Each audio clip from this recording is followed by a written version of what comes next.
can hear me, but it's hard. I hope you guys can hear that.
Yeah, it's probably going to be that way, Rainbow. It's just, everyone's been fighting for bandwidth today. It's been crazy.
Oh, the food trucks.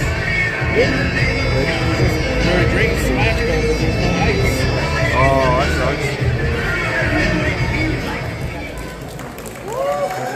While recording of this presentation is allowed, we do ask that your camera or streaming device remain at or below shoulder level, not blocking the view of anyone behind you. Thank you for your cooperation and for being considerate of those around you. Enjoy the show.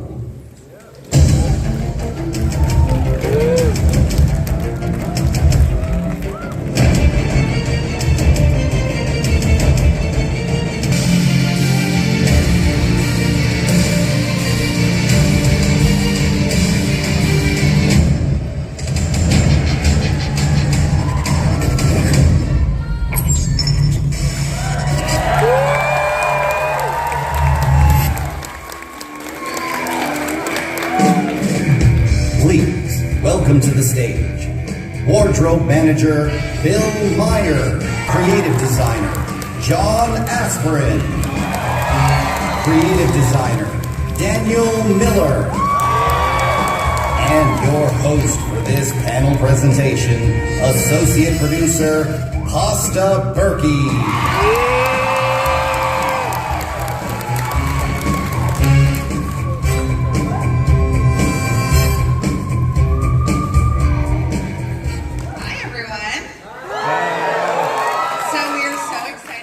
To join us today because we're going to talk about some of our favorite things, which is Not Scary Farm. I gotta get my notes, give me a second.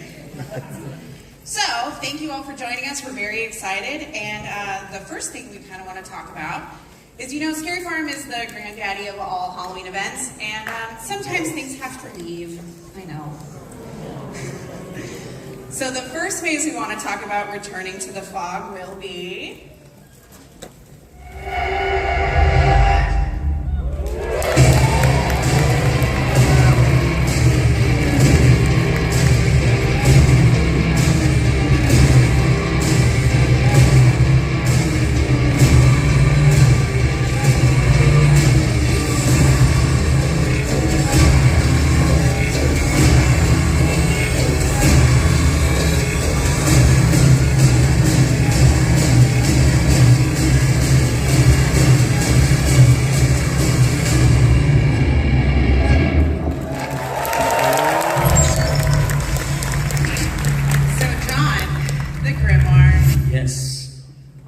So you were the creative designer and the mastermind behind the grimoire. Tell us a little bit about how this got started and some research that you went into it. Sure. The crazy thing is, when it comes to, I think just about anything that we do, and then there's also other movies too that kind of sort of really influenced me. Things like Goonies, Sandlot, Stand By Me, and even television shows like Stranger Things, and all those things have something in common that kind of you sort of see in the maze. And then one of the things too, and I will take just a second just talking about this, when we were during COVID and prior to COVID, there was a lot of informative changes that we had to do in terms of what we normally had to do, with distance and so on and so forth. And so with the grimoire and what influenced all that, I think aside from just like the movies and the video games, what was going on at the time really shaped what we had to do. And one thing that you don't see in here too is Kurt Kleinman he created these incredible black and white plays that Ken Parks during time turned me on to, and it was one of those things that really started the wheel, and it influenced a lot of what we do. Over at the Pegasus Theater, he does like these plays, these black and white plays, like these spoofs of the 30s, 40s, and 50s American movies that sort of have and are front presenting these black and white plays that just, you really see it and will be explored in Grimoire. Well, I mean, if you've ever been into the Grimoire, which I hope you guys all have, if you're not, you should come by and see it before it leaves, it's very thematic. It has a whole, it's almost like you're walking through a movie. So let's talk a little bit about, when we were starting to build Grimoire, the storyboards, it kind of like, you took all of this information and you turned it into something unique. Can you give us a little bit more detail on how you ended up shaping the story of Grimm? Yeah, with Grimoire, we wanted to sort of take guests through this journey of something that, going back maybe 8 or 9 years ago, the creative studio, it's important. At the time, we're, just not even force-feeding guests. We're like, the idea of ancient relics was something I wanted to really introduce. And things over the years, from skeleton keys down to the witch's cauldron, and even down to when I wrote the backstory to the train conductor, and when I was writing out and developing the character and then the idea of the lanterns, all this came about to where prior to... It's kind of crazy. So we went from storyboards, and if I remember anything from Grimoire, when it came to the elevations, this maze was originally designed for a completely different space. It 100% was not supposed to be in the Mystery Lodge. It was supposed to be a backstage maze when we're talking about these worlds we're creating. So, can you talk about a little bit of the challenging, because it happened quick, that we had to redo this entire area? When COVID hit, it made us shift the way we had to think, and, the maze is available. And the crazy thing is, we never talked about this in public, but where the Grimoire currently is was supposed to be the original location of Bloodline 1842. One of the things that Ken and the rest of the team at the time, when we were looking at the success of dynamics and the formula of made that, we had to do the switch. Yeah. And then in that moment of time, within a short period of time, we had to create the Grimoire. An entire new maze. A new maze. So this is the ground plan for Grimm in its current state.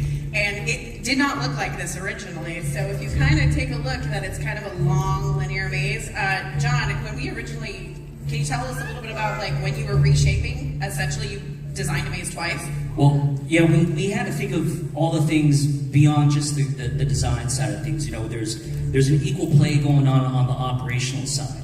So when it came down to our break areas for our talent, there was a lot of social spacing that we had to do backstage. And so normally on any given circumstance, we have our tents lined up next to each other, where one venue is right next to each other. But because of COVID and coming out of COVID, we had to factor in Spacing. the space inside Grimoire to try to spread out our cast as much as possible. So it's kind of cool. And then there's always a toss-up of, you know, should we use the Mystery Lodge theater and pre-show and things of that sort. So it was kind of, you know, it was a huge combination of all those things. It was definitely challenging to get up on to the ground, but it did come out really well in my opinion. So within the Grimoire,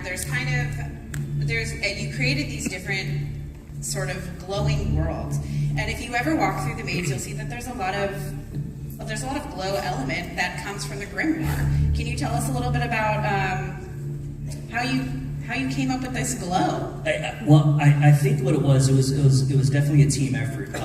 My partner Gus Kruger, who I believe is in here, also helped co-design this, and together, along with the rest of our creative team, we had Tyler Scribner and Andy Gonzalez help out with some of the designing of the space. But a lot of it, we were trying to be purposeful in our design approach then, and knowing that time was against us, we had to try to figure out, okay, what can we do to try to paint and create signature things that you would probably see in an adventure of your favorite characters from Goonies going on. And so things such as the log cabin and the ravine, and, you know, there was at the tree house, there was all these, you know, organic elements that we really had to try to, you know, dive into and capture it. And although, you know, some of the stuff is, you know, front facing, looks pretty good, you know, it was really what can we do to try to sell that story beat as much as we could.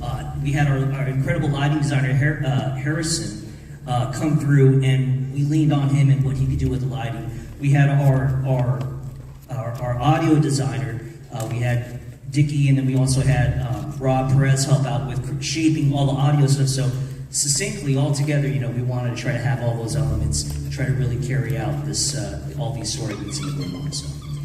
So when creating, so we have the tech side, we have the ground plan. The next thing that really brings the maze together are the characters. And if you walk through Grimoire, there's kind of two different sides. You have the real world color side, and then you have these black and white scenes. How did these characters that you created, how did you pick them? How did you come up with the interesting concept of walking into a black and white world to show that you entered the glow of the Grimoire? Yeah, I think the characters, when we're creating our stories, we're trying to find something that the guest can relate to, and some of the things that really resonated with me that helped shape the storyline. Number one was a timeline of when this takes place, but it was also maybe the camaraderie that you see in some of those films that influenced me. You know, the one thing that Stranger Things, the one thing that Stand By Me, that Sandlot, that the Goonies all had in common is friendship. And we wanted to create an interesting dynamics between the three human characters that you see at the beginning and then also throughout the maze. And it was almost one of those vulnerable moments where, you know, hey, I used to be that dude, or I knew a friend like that. And in terms of the black and white world, that also allowed us to switch positions and contrast them so much that, okay, well, not only are they in black and white, but we're able to capture a certain timeline, and that's really what the Grimoire was. The Grimoire was our ability to somehow find out where this Grimoire has traveled through different times and spaces. And, you know, in terms of the visual aspect of it, our paint team and our wardrobe team did a fantastic job. I know Bill and Tim and the rest of the crew in our wardrobe really worked hand in hand in creating these different characters, and a lot of it is, you know, all drawn and their crew, they add their little 2 cents into, and their creative juices really start flowing. And big shouts out to Michael, who is one of our sculptors for our mask, did a fantastic job along with the rest of the crew. And so you get sort of this nice little mixture of characters. Now I have to know, out of all the characters in the Grimoire, who's your favorite? You know what? I'm going to say Sam. Sammy's Sammy your favorite? in this one, yes. All right. So now we have the maze, we have the base, we have the characters, and tell us a little bit about Scare School and bringing this maze to life. I mean, we were in the trenches up until the last minute trying to, we were there opening night, making sure the characters were in place. Tell us a little bit about it. Scare School's fun. We have our venue supervisors, and we were very lucky that on the first year of Grimoire, we had two really talented venue supervisors that worked really well with the talent. And I think the great thing about what we had with the Grimoire was a cast that was incredibly talented. They were so stoked They to were be the in it. best cast that I've had the chance to just see out the gate, take real ownership of it. And I think, especially the kid characters, there was a little bit of their own themselves, that you could see in that character. And I think that's what, for me, really made it extremely special. But the Scare School, that whole experience, and just watching the talent really own these characters, I think was really fun. So and on Scary Farm, we love a good Easter egg. Yeah. There are plenty of hidden secrets that are in Grimoire. What are some of your favorites? Because I can tell you mine when you're done. Okay, so Jeff Tucker, he wrote this incredible and directed Imitation of Terror, which was the year before. I mean, when we talk about planting seeds years and years ahead before we reveal it to the guests, it was a nice opportunity for us to kind of sort of hint at it. And it was a show that we had at the Mystery Lodge Theater. There's a lot of folks also that are very, how would you say, very aware of Marshall flying around you. The Grimoire. The Grimoire. 8 Fingers 9, there's a little Easter egg that's in there. There's the comic books that are in there, but I think the coolest Easter egg is probably circling back to Special Ops Infected, which was my first maze that I had a chance to design at Scary Farm. And this whole idea that this takes place at Scary Farm, or that it's Special Ops Infected took place in present-day Calico. Ghost Town Streets takes place in Calico in 1885, post that. And then this one took us back to Calico in 87. And so you see in all these signage, the county that we use in the same signage that that I did in Special Ops Infected, that's in there. And then the last one, there's a nice little shout out to my son. That's my favorite one. Yeah, that's my favorite one. Absolutely bar none, my favorite one. But yeah, this is when pretty you're cool. walking through the 1950s area, Cameron is John's son, and I think it's hilarious that the dad is like, the whole thing is about slaughtering a family, and like, here's my son. It just kills me. So, to close us out, do you have any stories with the idea of ancient relics? And I'm super excited to know that we're closing the chapter on the Grimoire, this chapter. But I mean, who knows? You might see the Grimoire later down the line, right? So you never know when it'll show up. All right, and the next maze to return to the fog will be.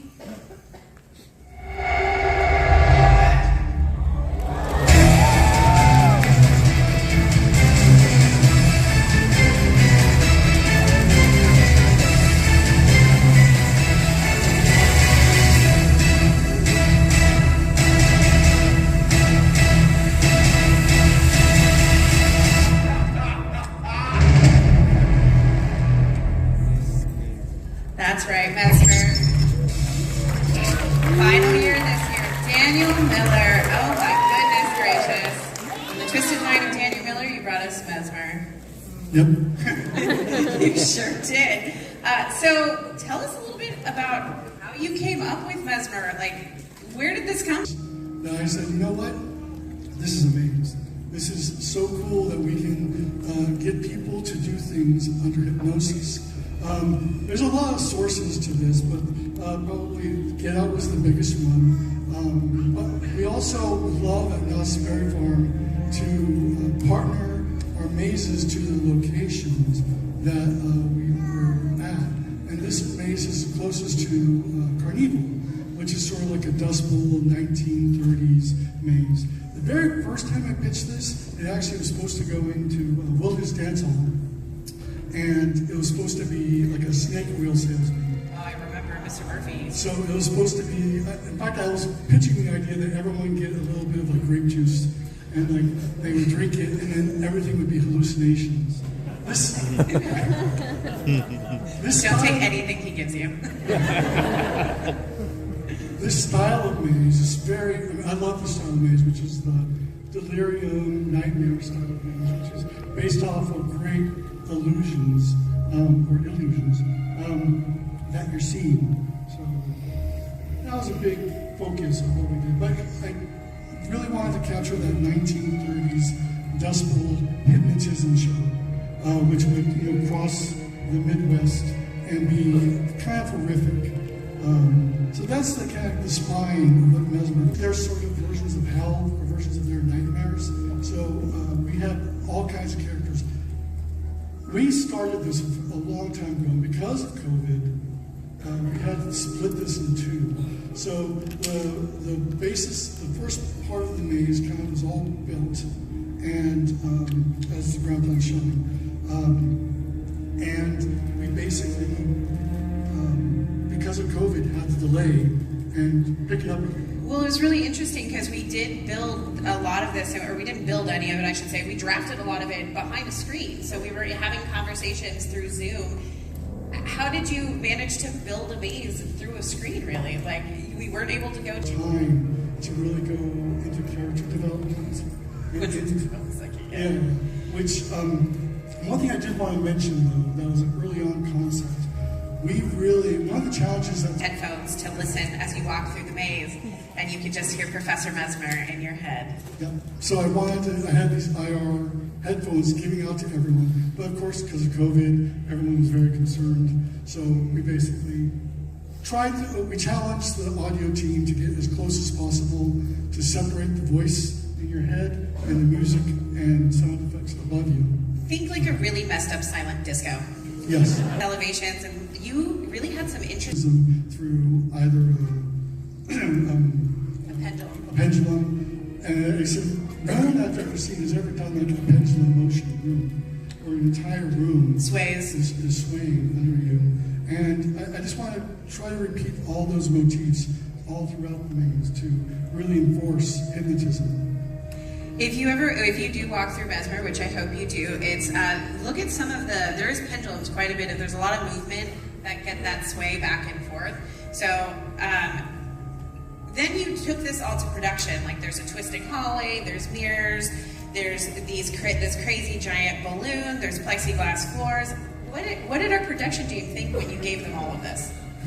Well, I mean, it was definitely a challenge, but it was kind of beautiful. And I think they took the challenge and they ran with it. We have an incredible production team filled with painters, carpenters, prompters that they took the challenge and they loved it.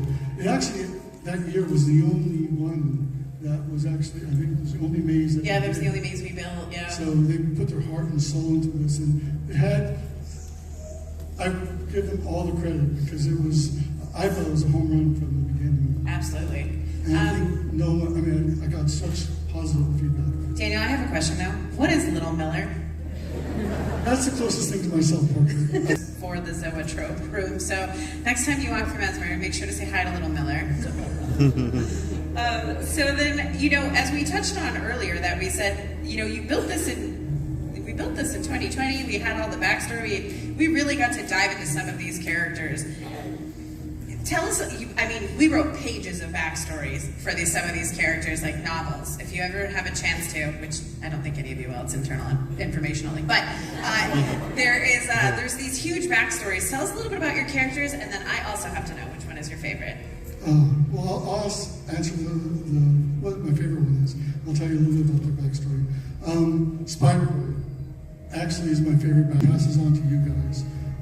Spider-Boy was the regurgitator, so he was a little boy who learned that he could swallow anything. Gross. On stage. And what he did was he would ask anyone to challenge him. And there was a jerk in the audience who said, swallow this spider egg. And he swallowed this massive spider egg.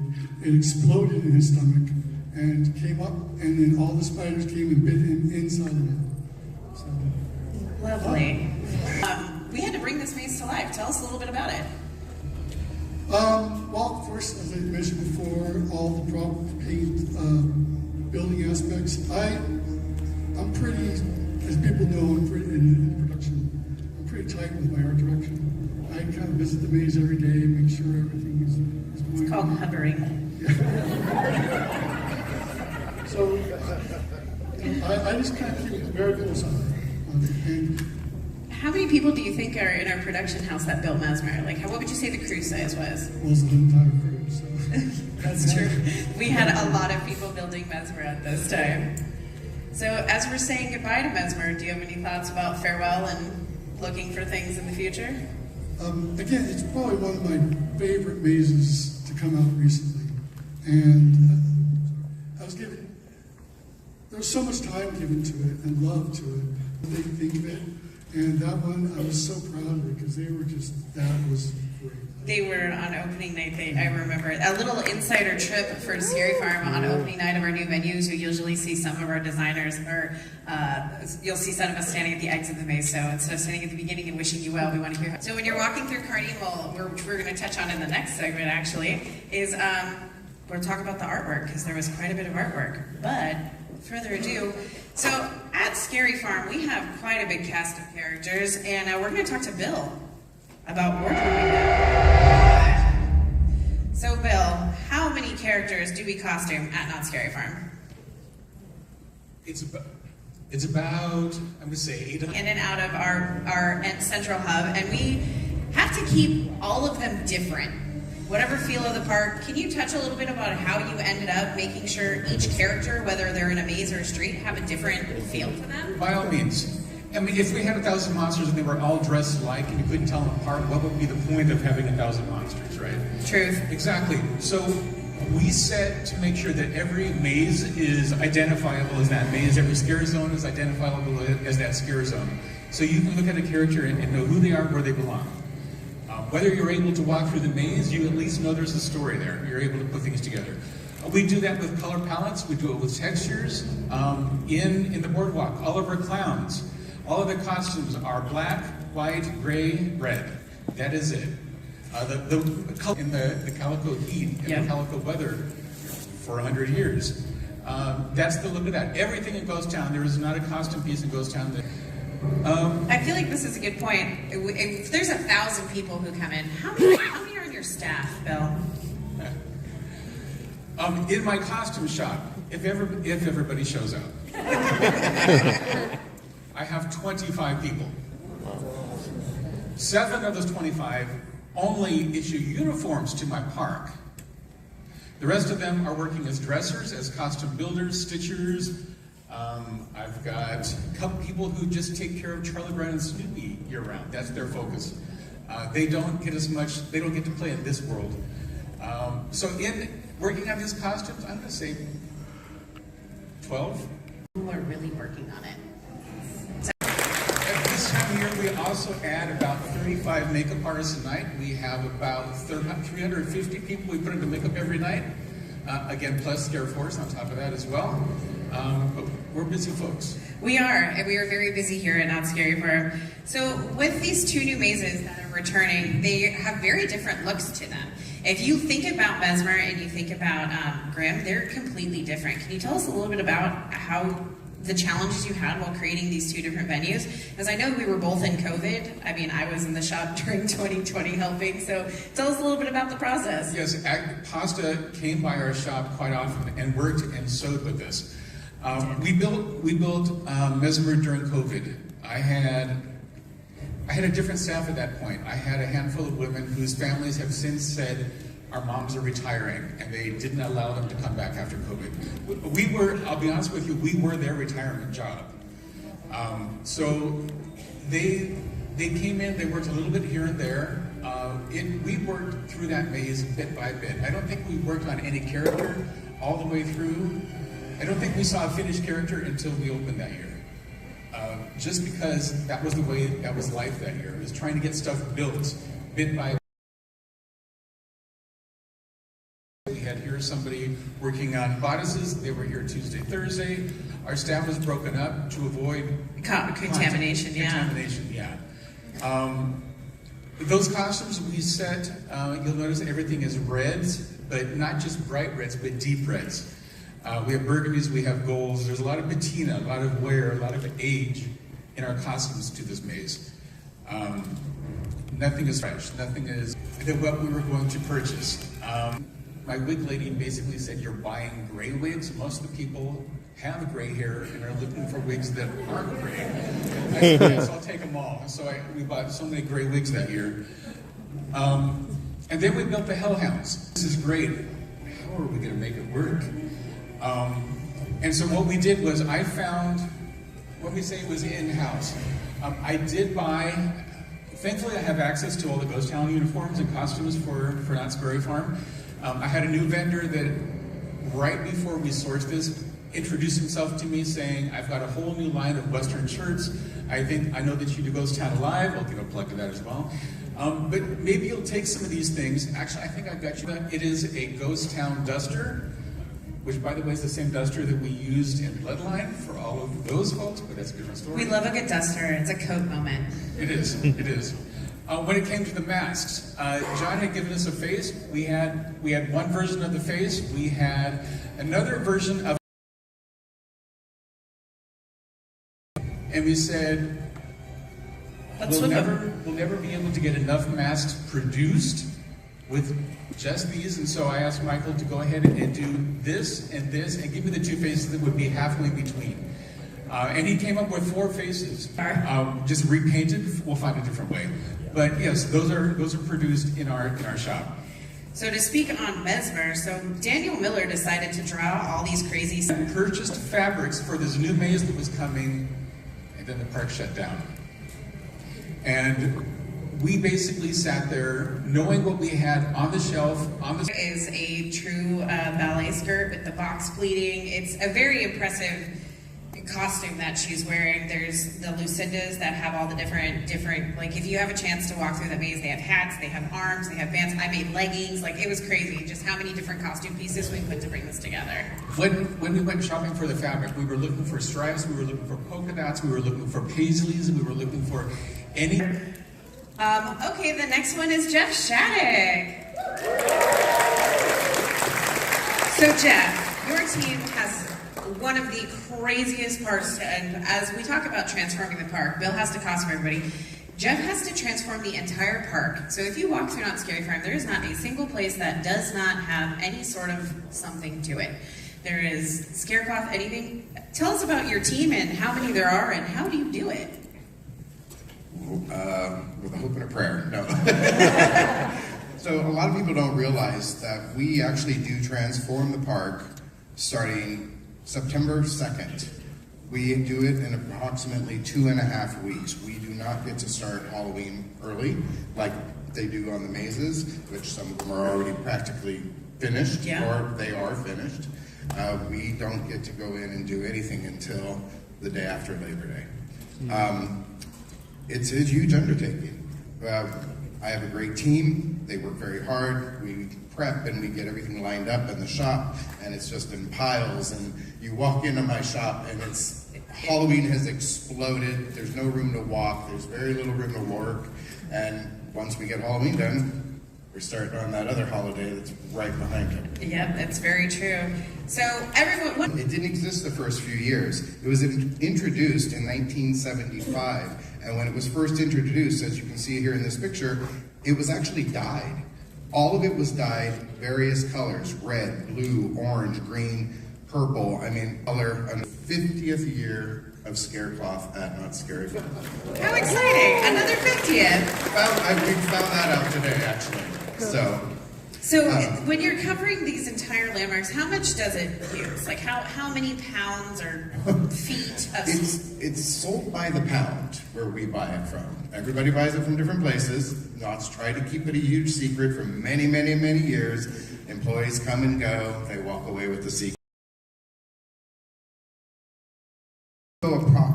Through approximately 300 pounds of Scarecloth a year. By the time we are done processing it, it takes about 2.5 weeks to process. It takes one person 2.5 weeks. We end up with about 16,000 pieces of Scarecloth that we use. I know a lot of it disappears during haunt. There's a lot of souvenirs leaving the park. There sure is. I've seen it. Like, please don't touch that. We need that for the rest of the run. I'm okay with it because it makes our job a lot easier. No. But the last night of Halloween. No, gosh. Please don't walk away with a piece of Scarecloth. Thank you. I'm okay with it. Great. Just said I could. If that happens to me, I'm gonna be so mad at you. I'm not there until, after park closes. That's so. why it's terrible. Anyways, please don't take the scare off. Please don't take the scare off. You don't want to take it with you, actually, because every single piece of scare cloth in the park is actually flame-proofed.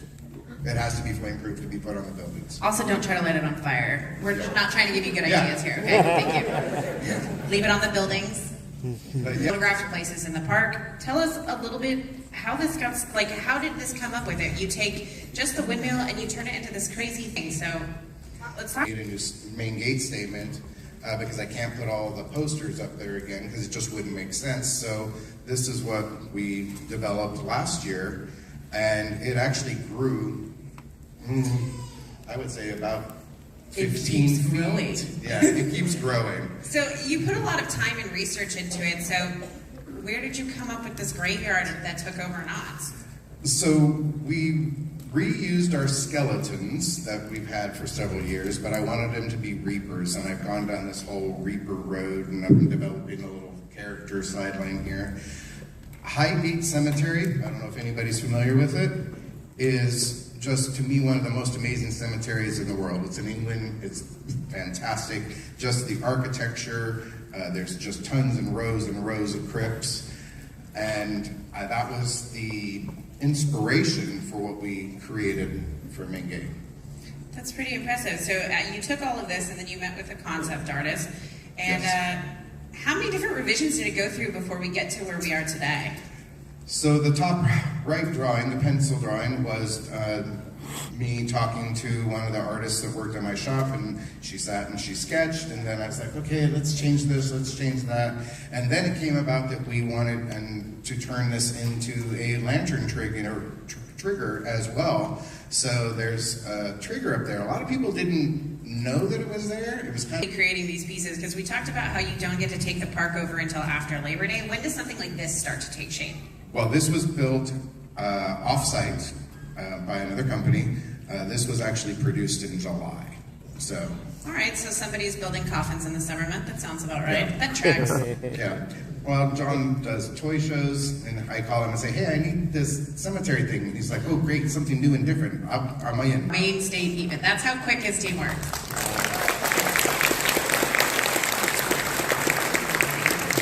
So, and then part of last year too, as well, the 50th medallion. I loved the 50th medallion, and I was trying to figure out, all right, how do I signify Not Scary Farm very quickly with something kind of cool and iconic? And I worked really hard trying to figure out, a monogram of some sort, and then that is the. And in there, can you tell me what they do and who they are? So we have our demon violinist who's sitting up on top of a crypt.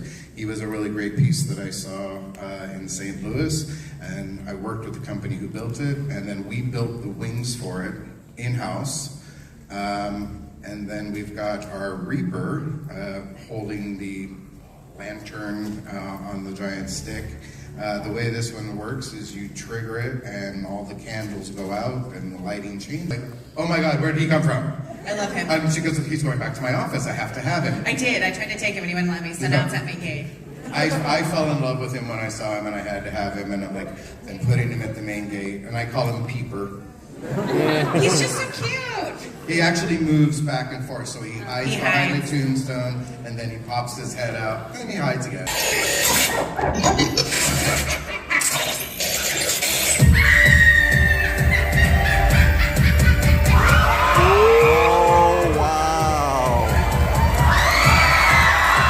We are your queens of darkness, the Belay Brothers, and we are so thrilled to be here tonight with Not Scary Farm. When I tell you this, I mean it. Not Scary Farm is our favorite haunt above all others. So very important, I need you to mark your calendars right now, because in 3 days' time, on Tuesday the 19th, we will be co-hosting Not Scary Farm's Nightmares Reveal. And this is a magical night where we learn all of the gory details about this season's Halloween at Not Scary Farm. Now, I have a little bit of bad news for you. Unfortunately, Nightmares Revealed is already sold out. However, However, Knott's has been generous enough to offer us some tickets to offer out to you exclusively for those in attendance tonight in the auditorium. So, yes. Yeah. Give it up for Knott's, everyone. So if you want a ticket, you're going to scan the QR code that was supposed to be behind me, but isn't, but will be soon. And you'll be able to get a ticket and join us for Nightmares Reveal. Now, the day is almost done, but not quite.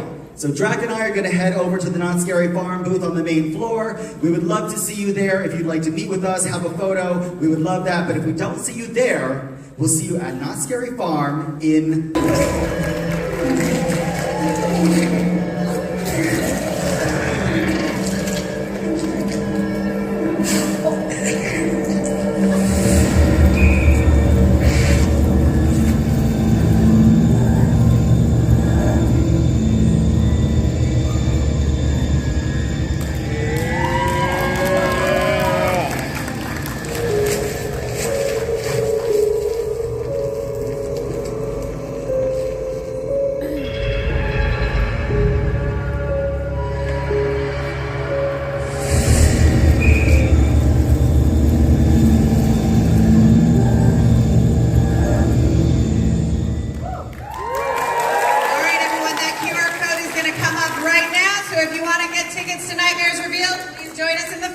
Thank you, everyone.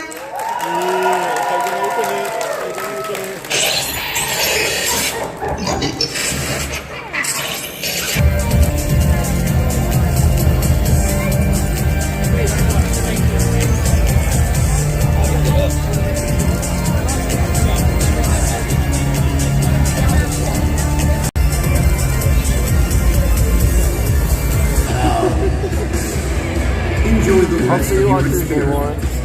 Midsummer Screams.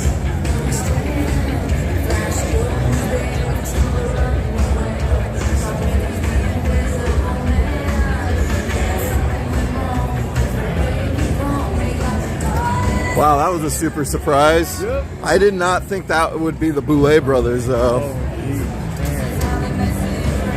I see them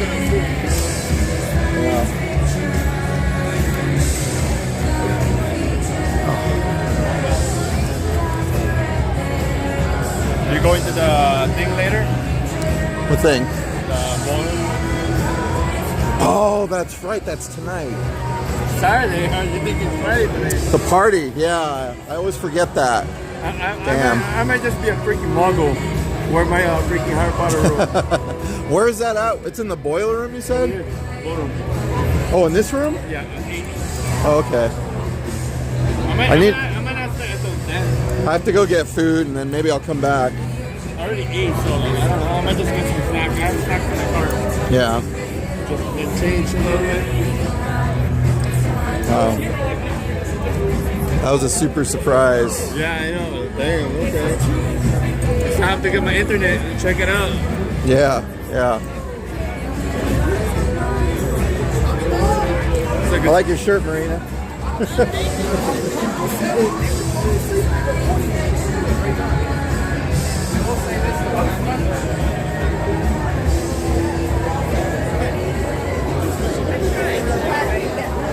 Wow, that was a pretty good announcement today. Hope everyone had a good time. I guess we'll go walk the floor a little bit. And there's a after party.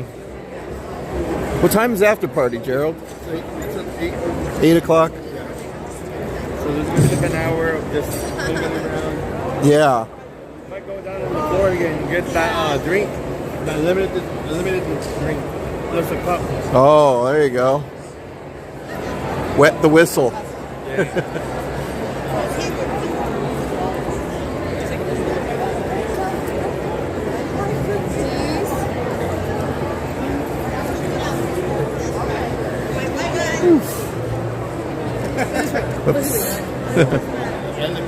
I know. I'm taking the stairs.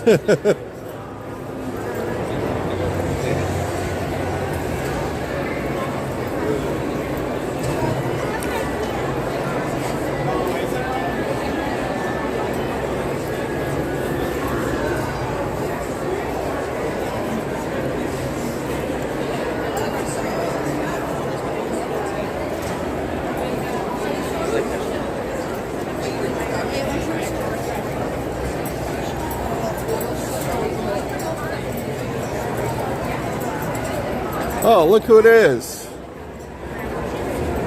I can't see. Your future's so bright. I gotta wear shades. Our future is so bright. Bride? Yeah. It's so bright. That's what I said. And it's so bright. Oh, okay. How's it going? It's going good. I heard, was it Midsummer and, what's the other one? Grimoire. Adios, amigo. See you down the road. See you in some collector t-shirt somewhere, right? See you down the 405. See you on the 405. Exactly. Yeah. Were you in there for the whole panel? No, we were listening to play-by-play, Okay. so we were texting other people. That was kind of like the major announcement, right? Basically, it was what's leaving. No, the Boulay brothers are hosting. Did you catch that? The Boulay brothers. Yeah, the drag queens. Oh, okay. So they're, for Nightmares Very Revealed. They put up a QR. Very fun. Yeah. They put up a QR code if you want to go on Tuesday too. Oh, so there's still tickets available to go Tuesday. If you're here now, you can get them now. Do you need it? I think there's some people that might need that QR code.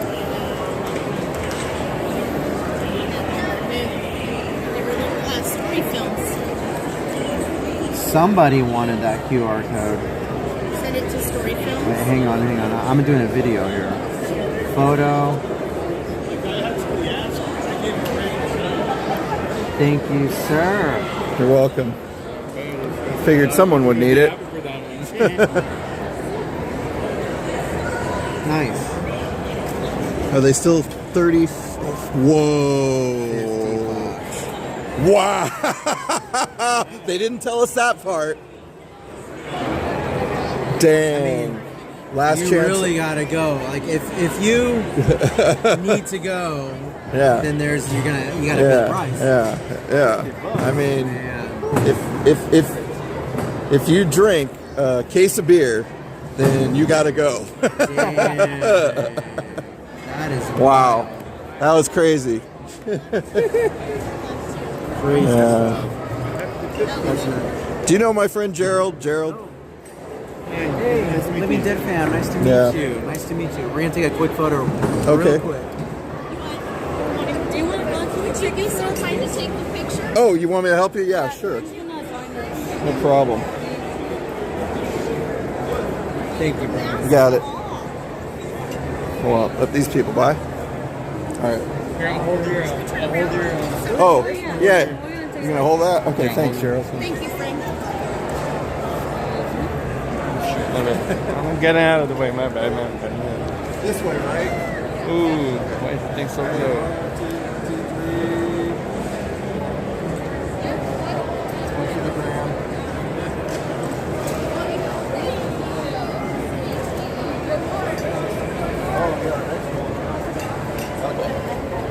Here you go, Brian.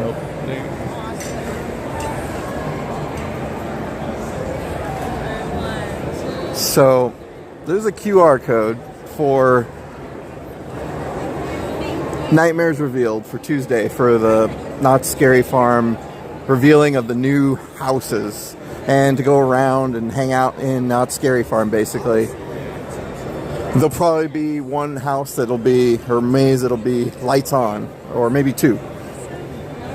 However, the tickets were $35 when I bought mine about a month ago, I think it was.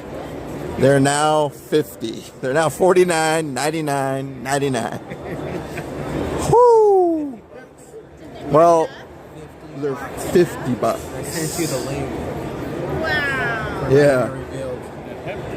So, if anyone wants to go, There you go. Here's the I'm gonna spill it. Get your cameras ready. You text it to me.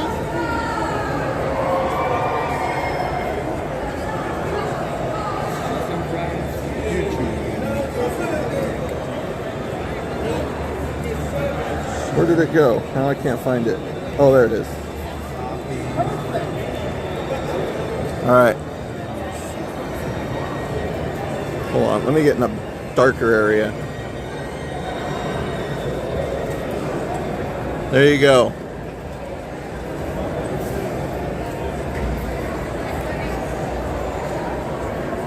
Can't say I didn't try to help you. There's another one too. Were you guys in there for the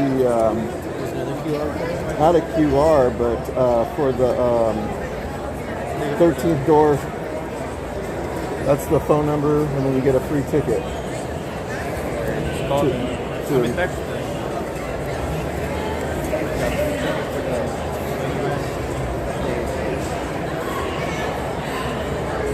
Yeah.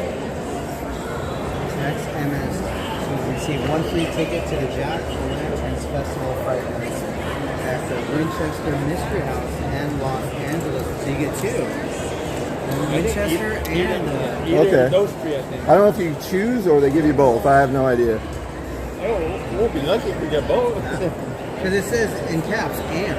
Okay. This is Winchester Mystery House and LA Haunted Hayride. I guess they figure if you're down here, you're doing the Haunted Hayride. If you're up there, you're going to do Last year Winchester. we won tickets for the Haunted Hayride and they never honored it. What? Yeah, they Yeah, released we were a right here at code. this event. Same thing. Released a code and said, do whatever, and we're going to email you. They never did. I even wrote them back asking, hey, we paid for being here, blah, blah, blah. They never replied. Wow. That's lame. That's misinformation slash. Yeah. Well, hopefully they honor it this time. They honor it this time. Yeah.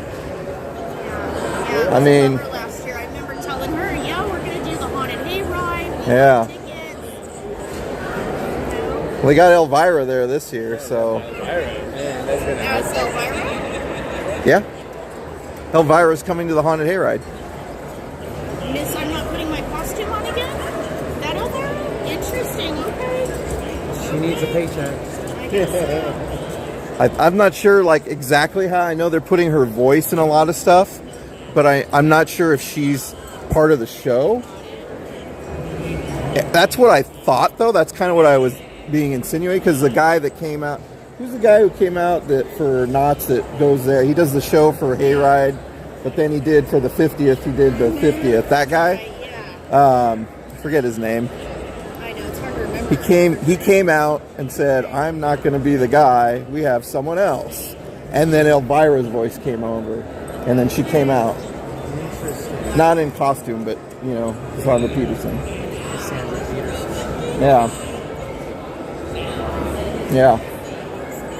Yeah, I thought I'd never see her come out as Elvira again. Like she swore, like, "Oh, I'll never get back in costume." Like I said, I don't know to what extent she's coming out. But she's, and then of course she's selling her merch. I mean, that made her who she is. Yeah. So no one's gonna buy Cassandra Peterson merch. Everyone's gonna buy Elvira merch. Yeah, yeah. Well, for what it is, we'll see how it goes, right? Yeah. We're going to go eat. Are you guys gonna go eat? I think I should do that too. Do you guys want to meet up? I can give you. I can introduce you to Jason. We got to meet Jason. My parents have this. The full standing Jason from like 12 years ago when it came out. The second generation of it. They can't. They're old. They can't deal with it anymore. So I'm giving it to them. Are you here tomorrow too? I am here tomorrow. I'd like to get it out of my car. I agree, yeah. We're parked just behind here. Oh, you're back that way? By that blue building with the Wyland painting on it. Okay. The Wyland wall. I don't know what that is. Aquarium. Oh, the aquarium over there. That's where our Damn. park too. Nobody knows about that parking lot. Like earlier. It's way down there. It's way down there, but the thing is, it's way quieter than we're in this side. Yeah. I'm parked literally across the street here. Okay. Where has But- like a parking lot that we could meet real quick? Well, the corner one right here is open. Is he heavy? What? Is he heavy? A little bit, not like where I'm like I could handle it. So That's what I'm saying. I mean, I can't walk around town with it all day. But it's just awkward weight, I guess is the best way to put it. Not heavy, but awkward. So I can always just walk with you and just walk it back to you. Yeah, I'm trying to like not give up my parking. That's my thing right now. No, okay.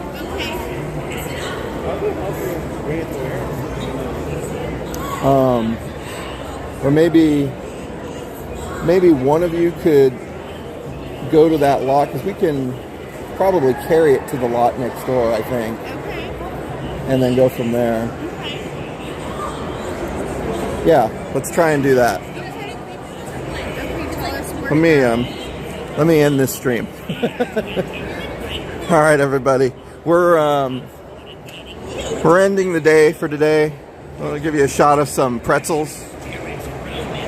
I know that's not probably what you want to see, but we'll be back here tomorrow. We got the cats up there. And we'll be here for the Horror Nights panel. And maybe a little bit before. We got to do the Hall of Shadows. So anyways, thank you everyone for hanging out. And we'll be back tomorrow for a little more Halloween here at Midsummer Scream. Talk to you later. Bye.